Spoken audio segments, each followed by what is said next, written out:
टांग्यामध्ये बसल्या. अर्धा तास होऊन गेला, अर्धा तास झाला, पण तो टांगा काही चालू झाला नाही. म्हणजे त्याला जायचं होतं आणि ते गाव होतं नंदापुरी. नंदापुरीला टांग्यावर बसून त्या तीनही सवाऱ्याला जायचं होतं, पण घोडाच नव्हता तर टांगा कसा चालला.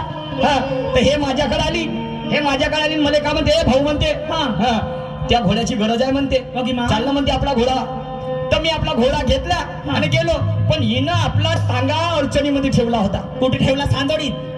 अडचणीमध्ये ठेवला होता आणि इले आपल्या टांग्यावर मोठा घमंड होता. हे म्हणे माझ्याजवळ जो टांगा आहे म्हणे ते कोणाजवळ नाही आहे म्हणे. म्हणजे एवढा सुंदर टांगा होता. आता का माहित, पण मला मा घोड्यावर गर्व होता ना भाऊ, मा घोड्यावर मला गर्व होता. तर हे मला म्हणायला बसली काय, तर मी हिला काय म्हंटल, हे शिवानी अगं टांगा बाजू घे आणि सरळ